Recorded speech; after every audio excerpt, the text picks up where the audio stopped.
Bentornati al nuovo appuntamento con le previsioni meteo. Un rapido aggiornamento per quanto riguarda in corso dei prossimi giorni la situazione. Abbiamo assistito all'aurora boreale che si è presentata anche sulle pianure settentrionali del nord Italia, pensate, e addirittura alla persistenza di queste piogge che continuano a insistere sulla Sicilia orientale in modo particolare e anche sulla Sardegna orientale. E ovviamente queste precipitazioni sono molto abbondanti e anche nel corso della giornata di mercoledì assisteremo alla persistenza di questo minimo depressionario che non sarà più un ciclone più strutturato, adesso sarà in indebolimento e andrà a proiettarsi verso la Grecia, portando quindi qualche ultima precipitazione anche di moderata intensità a carattere di rovesce temporali proprio sul comparto ionico, quindi soprattutto la Calabria riceverà degli accumuli significativi.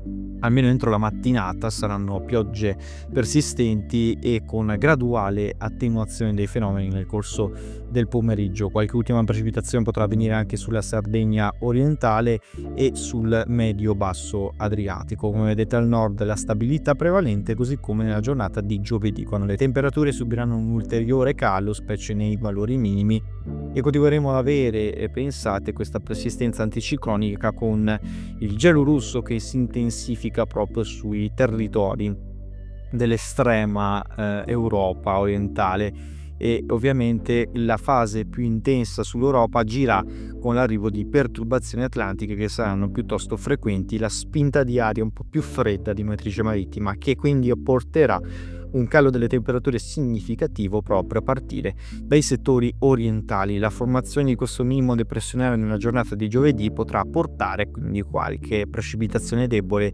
solamente sulla Sardegna occidentale.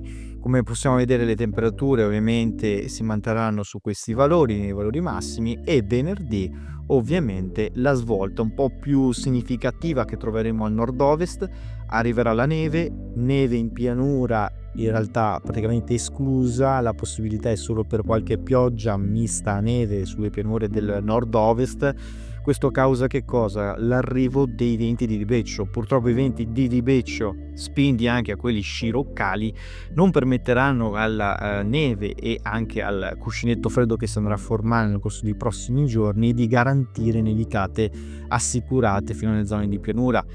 Potranno presentarsi sul Piemonte e anche sulla Lombardia occidentale, ma in realtà insomma l'ottica ancora non è ben delineata da tutti quanti i centri di calcolo, ci sono delle incertezze a riguardo e la maggior parte vedono la possibilità di qualche nevicata soprattutto sul Piemonte centro-orientale, proprio questo settore.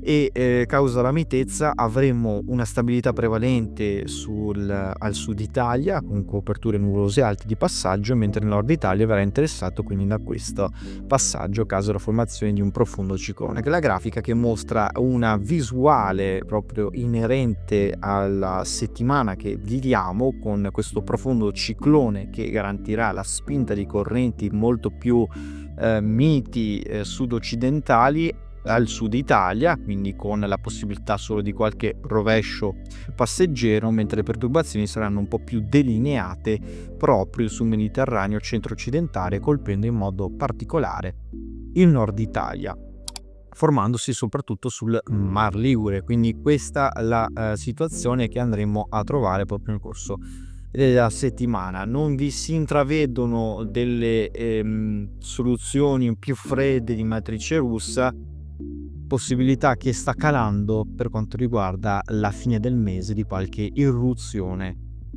di matrice artico-continentale. Ne riparleremo. Continuate come sempre a seguirci.